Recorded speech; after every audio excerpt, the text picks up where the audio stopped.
minha cunhada transforma qualquer reunião de família em um pesadelo.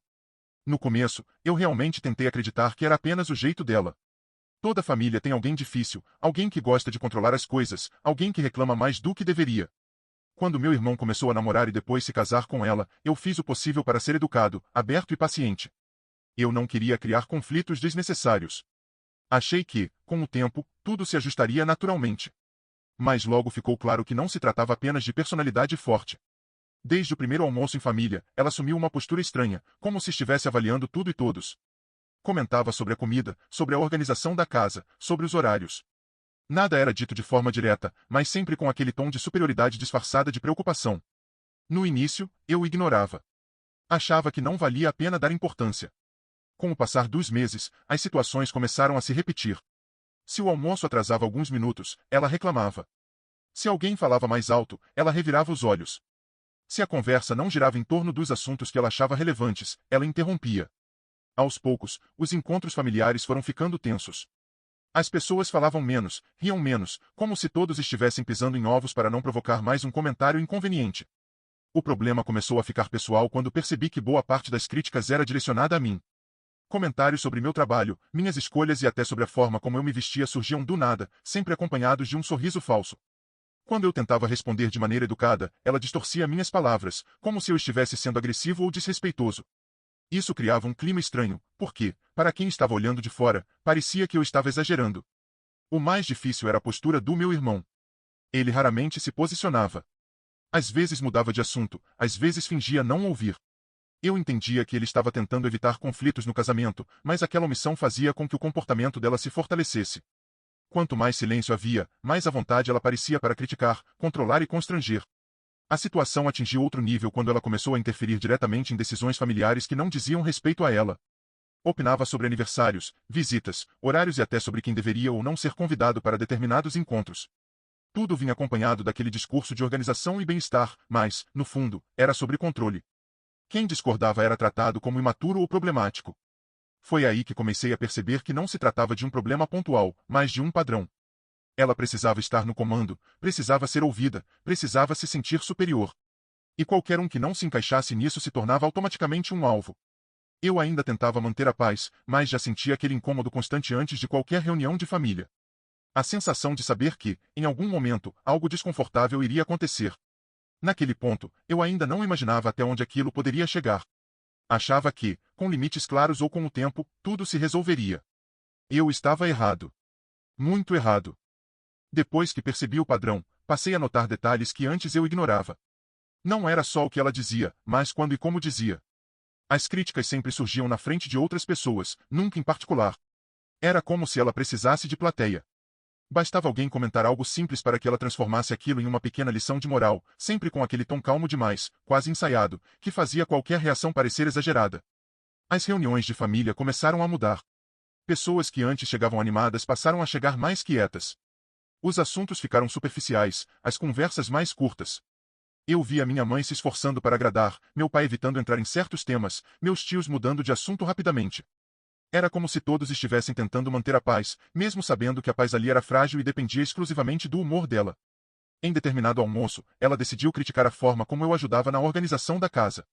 Disse que eu fazia tudo de qualquer jeito, que faltava responsabilidade, que era por isso que certas coisas nunca davam certo na família. O comentário foi feito com um sorriso e seguido de uma risada curta, como se fosse uma brincadeira. Ninguém riu. O silêncio que se seguiu foi pesado. Quando tentei responder, meu irmão interveio pedindo para eu não levar para o lado pessoal. Aquilo me atingiu mais do que o comentário em si. A partir desse dia, comecei a evitar interações diretas. Falava menos, respondia o básico e tentava não dar abertura. Mas isso não resolveu. Pelo contrário, parecia alimentar ainda mais o comportamento dela. Ela começou a me interromper com frequência, a corrigir pequenas coisas que eu dizia e a me contradizer em assuntos triviais. Qualquer tentativa de conversa se transformava em uma disputa silenciosa, daquelas em que só um dos lados sabe que está sendo atacado. O ponto de virada veio em um aniversário de família. Ela resolveu discutir uma decisão que não tinha absolutamente nada a ver com ela, envolvendo uma viagem que eu estava planejando. Questionou meu planejamento financeiro, minha maturidade e até minhas prioridades, tudo na frente de parentes e amigos.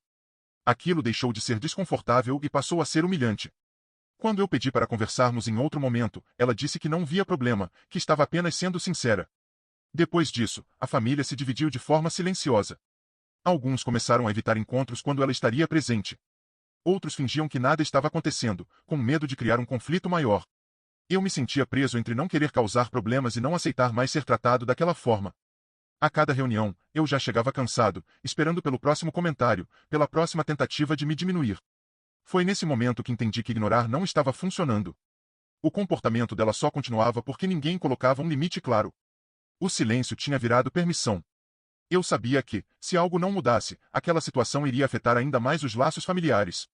A pergunta que não saía da minha cabeça era simples, mas pesada. Até quando eu deveria suportar isso para manter uma falsa harmonia? Depois do aniversário, algo dentro de mim mudou. Eu ainda queria preservar a família, mas percebi que estava pagando um preço alto demais para manter uma paz que só existia para uma pessoa. Passei dias refletindo sobre tudo o que vinha acontecendo, revivendo cada comentário, cada constrangimento, cada silêncio cúmplice. Não era apenas sobre mim. Aquela dinâmica estava adoecendo todo mundo, mesmo que poucos tivessem coragem de admitir. Decidi que não iria mais reagir de forma defensiva ou impulsiva. Se fosse para me posicionar, seria com calma e clareza. Na reunião seguinte, fui preparado para não desviar, não rir sem graça e não mudar de assunto. E, como se fosse um roteiro previsível, ela não demorou a fazer um comentário desnecessário. Questionou uma escolha minha com aquele mesmo tom condescendente, como se estivesse falando com alguém incapaz de decidir por conta própria. Dessa vez, eu não deixei passar. Com voz tranquila, pedi que ela respeitasse minhas decisões e que evitasse comentários pessoais em público. Não houve ataque, nem ironia. Apenas um pedido direto. O ambiente ficou em silêncio imediato. Ela pareceu surpresa, como se aquela possibilidade nunca tivesse sido considerada. Em vez de se desculpar, respondeu que estava apenas tentando ajudar e que as pessoas hoje em dia eram sensíveis demais. Foi aí que algo inesperado aconteceu. Minha mãe apoiou minha fala, dizendo que certos comentários realmente estavam passando do limite. Um tio concordou, mencionando situações parecidas. A reação em cadeia foi sutil, mas poderosa.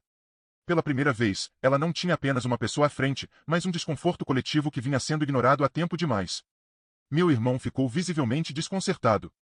Ele tentou amenizar, disse que ninguém ali queria briga, mas já era tarde para fingir que nada estava acontecendo. A cunhada mudou completamente de postura. O sorriso desapareceu, e a fala ficou defensiva. Ela começou a listar tudo o que fazia pela família, como se aquilo justificasse o comportamento. Quanto mais falava, mais evidente ficava a necessidade constante de controle e validação. Depois daquele dia, as coisas não voltaram ao normal. Mas, curiosamente, ficaram mais honestas. Ela passou a falar menos comigo, evitando interações diretas. Quando falava, media as palavras. O clima ainda era tenso, mas não opressor. Pela primeira vez, eu sentia que não estava mais sozinho naquela situação. A família tinha visto, ouvido e, principalmente, reconhecido o problema. Mesmo assim, eu sabia que aquilo ainda não era o fim. Pessoas que gostam de estar no controle raramente aceitam limites sem tentar recuperar espaço. Aquela reação contida parecia mais um recuo estratégico do que uma mudança real. Eu tinha aprendido a não criar expectativas. A única coisa que eu sabia com certeza era que não voltaria ao silêncio. Não importava o que viesse depois. Depois daquele confronto, as reuniões de família nunca mais foram as mesmas.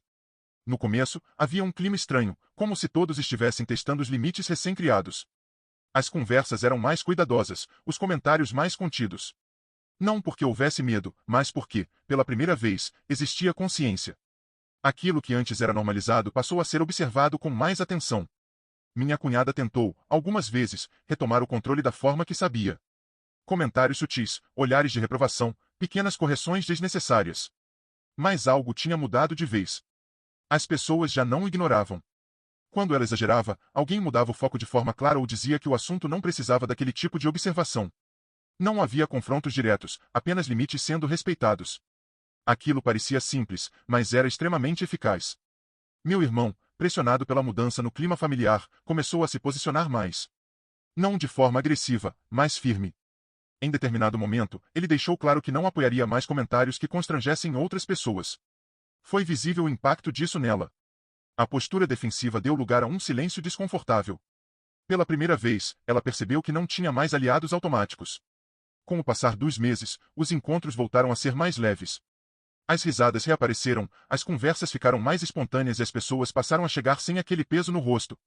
Eu voltei a participar de forma ativa, sem medo do próximo comentário. Não porque ela tivesse mudado completamente, mas porque o espaço para aquele comportamento tinha diminuído drasticamente. Nunca houve um pedido de desculpas. E, sinceramente, isso deixou de ser importante. O que realmente importava era o respeito. Entendi que nem sempre as pessoas reconhecem seus erros, mas aprendem quando percebem que não conseguem mais impor seus limites sobre os outros. A mudança não veio de uma briga, mas da quebra de um padrão que só existia porque todos colaboravam com o silêncio. Hoje, quando penso em tudo o que aconteceu, vejo aquela fase como um divisor de águas. Aprendi que preservar a família não significa aceitar desrespeito. Pelo contrário. Às vezes, é justamente o posicionamento que salva os vínculos. Estabelecer limites não afastou ninguém. Apenas deixou claro onde cada um deveria ficar. No fim, a maior vitória não foi mudar o comportamento dela, mas recuperar a tranquilidade dos encontros familiares. A família voltou a ser um lugar de acolhimento, não de tensão. E isso, depois de tudo, foi mais do que suficiente.